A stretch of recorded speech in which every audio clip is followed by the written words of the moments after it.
ତମେ ଆସି ପାଖରେ ପହଞ୍ଚ ମୁଁ ଦେଖିବାକୁ ଅନୁଭବ ନାହିଁ। କାହିଁକି ଅନୁଭବ ନାହିଁ? ତମେ ସେ ଜିନିଷଟାକୁ ଯେତିକି କରିବା କଥା କରିପାରିବ, ଚଲେଇବା କଥା ଚଲେଇ ପାରିବ, ଗୁରୁଙ୍କ ସଂସ୍ପର୍ଶରେ ଆସିବା କଥା ଆସିପାରିବ। ମନେ ବୁଝିପାରୁଛ? ତେଣୁ ଦୁଇ ଜଣଙ୍କ ଠାରୁ ରିପୋର୍ଟ ପାଇଲି। ନାମସୂତ୍ର ଦେଇଥିଲି, ମୁଁ ତାଙ୍କୁ ସଭାରେ ତାଙ୍କର ବ୍ରହ୍ମସୂତ୍ର ଦେଇଦେଲି। ସେ ତେଣୁ କହିଲେ ଆଜ୍ଞା ନାମସୂତ୍ରରେ ମୋର ନାଦ ଉଠୁଥିଲା, ବ୍ରହ୍ମସୂତ୍ରରେ କିଛି ହେଉନି। ମୁଁ କହିଲି ଏଇ ଉଲ୍ଟା କଥାଟା। ତା ଅର୍ଥ ସେମାନଙ୍କ ମନ ଭିତରେ ଅବିଶ୍ୱାସ ଆସିଗଲା। ପ୍ରଥମେ ଯାହା ଦେଇଥିଲେ ଠିକ୍, ଦ୍ୱିତୀୟରେ ଯାହା ଦେଲେ ସେଇଟା ଠିକ୍ ହେବନି। ତେଣୁ ଶ୍ରଦ୍ଧା ବିଶ୍ୱାସ ଏଗୁଡ଼ାକ ସବୁ ରଖିକିରି, ଭକ୍ତି ରଖିକିରି ଗୁରୁ ଯାହା ଦେଲେ ସେଇଟା ଅନୁଭବ କଲେ, ସେଇଟା ହିଁ ମୋର ଠିକ୍ ଦିନ। ମାଘ ମାସ ରେ ମୋତେ ଠାକୁର ଉପଦେଶ ଦେଲେ ରାତି 3ଟା ନୁହେଁ 4ଟା ପରେ ଉପଦେଶ ଦେଇ ସାରିଲା ପରେ ନାନାଦି କଥା କହିଲେ। କହି ମୋତେ ଯେଉଁ ଉଳି କୋରଟାକୁ ଡାକିଦେଲେ, ଡାକି ନେଇକି କ'ଣ କରିବୁ କ'ଣ କରିବୁ କ'ଣ କରିବୁ ପୁରା একদম ହଇଛଇ କରିଦେବେ। ମୁଁ ସେଇଠୁ ମନ ଭିତରେ ବିରକ୍ତ ଆସିଲା।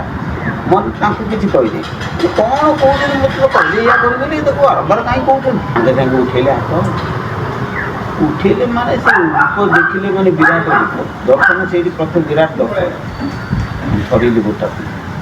ତେଣୁ କ'ଣ ହାତକୁ ଉଠେଇକି ଥରେ ହାତେ କିଣି ରଖିଦେଲେ। ସାଲା ଇଏ ତ ଗୁରୁ ନାମ ନେଇକି ହାଟରେ ବିକ୍ରି କରିବେ, ଏଇଆ ସେ କହିଲେ। କହିସାରି ପୁଣି ସେଇଠି ଗୋପାଳନା ଚାଲିଗଲେ। ଚାଲି ଯାଉଛନ୍ତି, ମୁଁ ପଛରେ ଯାଉଛି ବୁଲି କହିଲେ, ବୁଲି ପଡ଼ି ହସିଦେଲେ। କହିଲେ ରାଗିଲୁ? କହିଲି ନା ଗୁରୁ ମାଲିକା ଜ୍ଞାନ ହବ।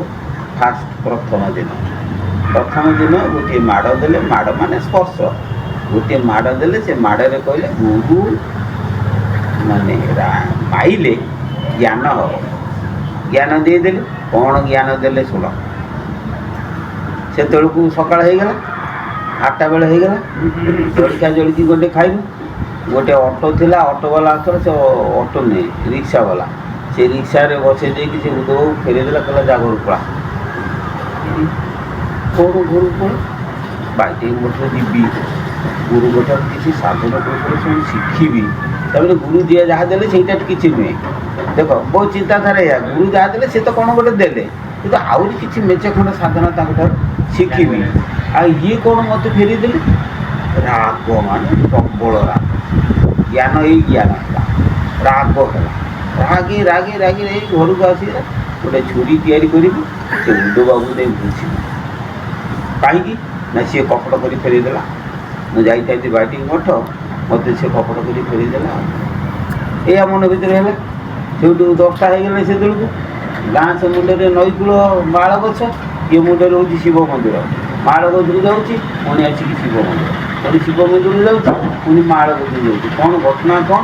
ନା ମୁଁ ତ ଉଦୟବାବୁକୁ ବୁଝିବି ଆଉ କ'ଣ ବୁଝିପାରୁଛି। କହିଦେଇକି ଆଉ ଖାଇବା ପିଇବା ନାହିଁ। ଘରେ ଯେତେବେଳେ ଡାକୁଛନ୍ତି, ଘର ବାଟ ଦେଇକି ଯିବେ, ସେ ଘରେ ଯେତେବେଳେ ଡାକୁଛନ୍ତି ଚକ୍ ଡକ୍ ସେ ଖାଇବାକୁ ଖାଇବି ରାଗ ପା। ସେ 4ଟା ଖଣ୍ଡ ଯେମିତି ହେଲା, ସେଇଠି ସେ ଶିବ ମନ୍ଦିରରେ ବସିକି ବାଇକ ମଠକୁ ଚାହିଁକି ବସିକି କାନ୍ଦୁଛି। 2ଧାର ଲୁହ ଗଡ଼ିଯାଉଛି। ସେଇଠୁ ମୁଁ କହିଲି ଠିକ୍ ଅଛି, ଯେତିକି ଦେଇଛନ୍ତି ସେତିକିରେ କିଛି କ'ଣ କରିବା, ତାପରେ ପଛରେ ଯିବା ଆଉ। ମନ ଶାନ୍ତି ହେଇଗଲା। ପୁଣି ସେଇଠୁ ମାସେ ଖଣ୍ଡ ପରେ ସେଇ ଉଦୟବାବୁଙ୍କ ସାଙ୍ଗରେ ଗଲି ବାଇଟି ମଠୁ। ଗଲାବେଳକୁ ଗୋଟେ ଚଉରା ଅଛି ଏବେ, ସେ ଚଉରା ଉପରେ ଗୁରୁ ତାଙ୍କର ବସିଛନ୍ତି। ଏତିକି ବେଳେ ସମୟ ହେବ, ଅର୍ଥାତ୍ ପୁଣି ସଞ୍ଜ ହେଇନି, ସଞ୍ଜ ହେଇ ଆସିଛି। ସେଇଠୁ ଆମେ ଜୁହାର ହେଇନି। ଜୁହାର ବେଳକୁ ସାଙ୍ଗେ ସାଙ୍ଗେ ଉଠିକି ବାଡ଼ି ଧରିକି ପଳେଇଗଲେ। କହିଲେ ବାବୁରାମ ନା ଆଜ୍ଞା, ନା ଆଜିକାଲି ଆଉ କାହାକୁ ଦୀକ୍ଷା ଫିକ୍ଷା ଦିଆହେବ। ଦୀକ୍ଷା ଦେଲା ବେଳକୁ କିଏ ପାଗଳ ହେଇଯାଉଛି, କିଏ କହୁଛି ସବୁ ପାଇଗନି। ଯାହା ମୁଁ ଭାବିଥିଲି ଦିନମାନେ ସବୁ ଗୁଡ଼ାକ ବସିକି ସେ ସେଠି ଗାଇଗଲେ। ମୁଁ କହିଲି ଆରେ ମୁଁ ତ ସେଠି ଭାବିଛି କହିଦି, ଇଏ କ'ଣ ଏଠି କଥା ସବୁ କହିଦି। ଯାହା ହଉ ଏଇଭଳି ପ୍ରକାର କିଛି ଦିନ ଗଲା। ଫାଷ୍ଟ ପ୍ରଥମ କଥା। ତାପରେ ବ୍ରତଘର ସରିଲା, ମେଳା ଚାଲିଛି। 500 ଖଣ୍ଡ ଗୁରୁ ଭାଇ ଅଛନ୍ତି, ଗୁରୁମେଳା ଚାଲିଛି। ଗୁରୁମେଳା ସରିଲା ବେଳକୁ ଗୁରୁ ବସିଛନ୍ତି। ବସାରିକି ସେ 3ଟା କଥା କହିଲେ। କ'ଣ କହିଲେ? କହିଲେ ତାର ଜ୍ଞାନ ହେବ, ତାର ବୁଦ୍ଧି ହେବ, ତାର ଭକ୍ତି ହେବ। ମୁଁ ମାଗିଲି, ସେ ଯାଚିକି ଦେଇଛି। ପୁଣି କିଛି ଦିନ ପରେ ସନ୍ନ୍ୟାସ ହେଇସାରିଲା ପରେ କହିଲେ ଆରେ ତୁ ଲେଖିବୁ ନାହିଁ, ତୁ ଦେଖିବୁ। ଏ ଦେଖିବୁ କେମିତି? ୟାର ଅର୍ଥ ମୁଁ ବୁଝିପାରିଲି। ଲେଖିବୁ ନାହିଁ, ତୁ ଦେଖିବୁ କ'ଣ? ଦେଖିବା ଅର୍ଥ ମୁଁ କିଛି ବୁଝିପାରିଲି।